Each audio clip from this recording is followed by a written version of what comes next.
It's Champions League time! Yes, people, how's it going? Welcome back to the channel, and of course, guys, we're back for another match preview. Monaco against Aston Villa in the Champions League. And let me tell you this, every time that Champions League anthem comes on, it gets even more better, bro. You know what I mean? It gets even more better, bro. Let me tell you that. And right about now, the Villa are doing their thing. We're doing our thing, man. We're absolutely cooking. Only one loss in the Champions League against Club Brugge. And you know what happened in that game, you know what I mean? The Tyrone Mings incident. The less said, the better. But overall, we're doing well, man. We are doing well. But before we touch on the Villa, we'll touch on Monaco and how they're doing right about now. First things first, Monaco, bruv, that man got heritage. When it comes to bringing in players, these lot have had some serious ballers, you know. Kylian Mbappe, Radamel Falcao, James Rodriguez, most recent players like Tuchemeni. They even had Teki Tielemans. You know what I mean? Like, they've always had some very, very good players. You know what I mean? They're known to nurture great talents. And yeah, man, fair play to them. The city as well, I have to say, what a city Monaco is. You know what I mean? I hope the Villa fans enjoy themselves. Yeah, man, I must say it's quite expensive there. It is quite expensive, but yeah, man, what a city Monaco is, man, I must say. In the league, though, I must say, they're not doing too well. They're fourth in the league right about now. They've won 9, drew 4, lost 5, but they've only won 1 game in the last 5 in the league. In the Champions League, they're doing their thing. You know what I mean? In the Champions League, they've beaten Barca. They've drew against Dynamo Zagreb. They were 2-0 down, ended up drawing that 2-2. They beat Red Star Belgrade. They beat Bologna. They've lost against Benfica after being 2-1 up. And then the last game, they lost against Arsenal. And I must say, Arsenal cooked them, man. And touching on Arsenal, bro, you know what I mean? Hey, I'm still gassed about that game. You know what I mean? We got the draw, 2-2. Incredible comeback, but we'll touch on that later on when we talk on the Villa. But yeah, man, Monaco, I must say, they're doing their thing in the Champions League. They've got 10 points, so we can't take this game easily, man. We cannot take this game easily. It is going to be a tough game, man, I have to say. They've got some key players. I think his name's Akilush. Sorry if I pronounced that wrong. He's meant to be a good player for them. They got Ben Seguir. They got Minamino, former Liverpool player, if you guys know. I think he played for Southampton as well. They got Balogun, but he's out with an injury. Former Arsenal striker, and I have to say I rate him, but I think he's got a shoulder injury. So they've got a few players that can cause us problems, especially on the wings. Like I said, Akilush, Ben Seguir.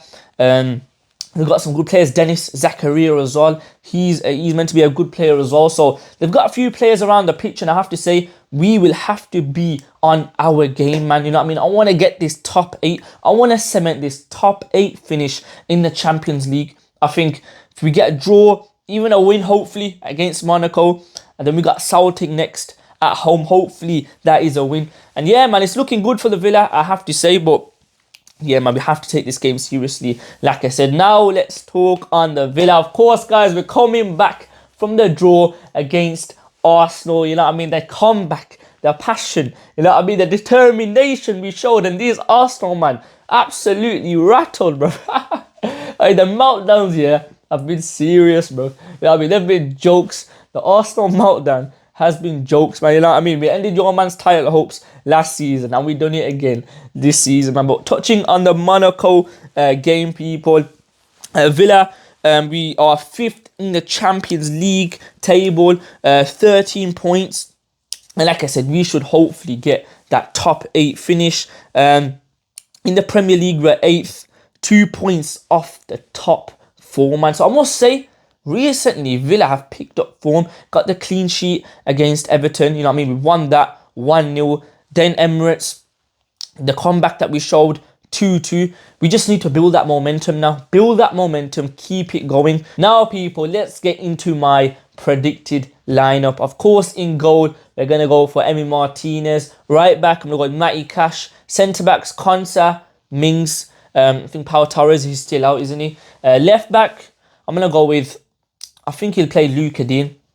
Maatsen, I thought he started well against Arsenal, and then towards the end, he kind of I don't know, he just dropped off, man. Defensively, he was getting caught out and stuff like that. But I still do think Maatsen is a top player. Going forward, I think he actually is better than Luka Dean. But I think Unai will stick with Luka Dean. Luka Dean big up himself as well. He got that great assist against Arsenal. What a way, bruv.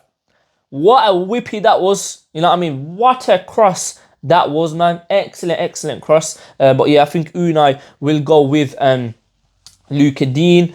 Midfielders now. Onana, he came off against Arsenal, so I don't know if he's a doubt for this game. Hopefully he is not. He is a key player for us, and yeah, man, hopefully he's in the squad. If he's not, I'm gonna go with, of course, Boubacar Kamara. Next to him, I'm gonna go with Yuri Tielemans. That would be my midfield pivot. On the right, I'm gonna go with Leon Bailey, man. Yeah, Leon Bailey, start this game.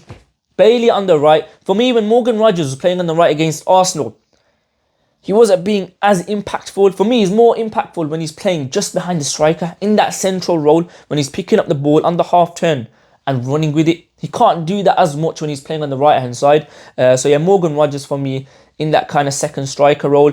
On the left, I'm going to go with Jacob Ramsey. And then up front, I'm going to go with John Duran. Ollie Watkins, he's been starting the Premier League games. He's got his goal against Arsenal, but I feel like Unai Emery might just do a rotation thing and start John Duran. And have you guys seen the recent news on John Duran? These West Ham man, yeah, these West Ham man, who do they think they are? Let's read this out from David Ornstein. He goes, West Ham make offer to sign John Duran from Aston Villa. West Ham bid worth £57 million. 57 million, bruv, what part of 100? Anyway, let's carry on. 57 million pounds, including add-ons, expected to be rejected. Of course, these man think we're going to accept 57 million, even though we value him at 100 million. Aston Villa have no intention, let's say that one more time, of selling 21-year-old striker. Recently extended to 2030. And then he goes, there's interest from elsewhere. You guys already know Aston Villa value John Duran for 100 Great British million pounds. What part of that don't you guys understand, West Ham? These man coming with 57 million plus add-ons. Like, those add-ons make it seem better. You absolute joke, mans. These lot really think they're going to get Duran for 57 million. Get out of here, man. Get out of here. These absolute jokers. Duran is going nowhere, especially this window. If you guys want him in the summer, 100 million, put it on the table. And then we're negotiating. Then we're speaking about 57 million. Get out of here, man. And there's more transfer news, people, before we go. Diego Carlos, he signed to Fenerbahce. Deal in place with Aston Villa as he will fly to Istanbul tonight. Transfer fee expected to be in excess of 10 million euros. Listen, man, good luck to Diego Carlos. He had some great performances here and there. The Arsenal performances, he done his thing, back-to-back man of the match performances. Hasn't worked out for him ultimately towards the end, but yeah, man, big up Diego Carlos. He done his thing, but I feel like we've needed upgrade in that position. And speaking on upgrade, Fabrizio broke this news today. And I mean, the transfer news is coming today, people, man. It's been crazy today, man. Loic Bade and Aston Villa deal on with talks ongoing, and as he's top of the list for Aston Villa as centre-back. And then he goes on to say Diego Carlos leaves to join Fenerbahce. So yeah, man, looks like those talks are ongoing.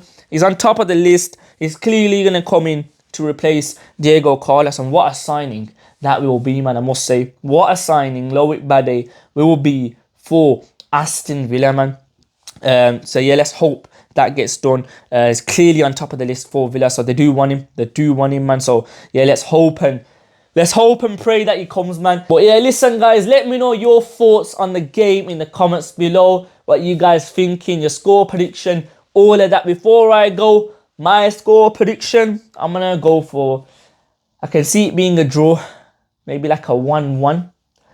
But I'm going to go for a 2-1 to the Villa. 2-1 to the Villa. Let's get this one, you know what I mean? Then we got Celtic next. We will deal with them, man, at Villa Park. And yeah, stay tuned. Watch along tomorrow. Big dog watch along coming tomorrow. So yeah, stay tuned for that, guys. If you're new to the channel, please subscribe. Road to 3k subs. We've hit 2.2k. So yeah, man, I appreciate the support as always. Let's try to get to 3k next. Yeah, like I said before, let me know your thoughts on the game in the comments below. If you're new to the channel, please subscribe. Drop a like on the video and stay tuned for the watch along tomorrow. And I'm out, people.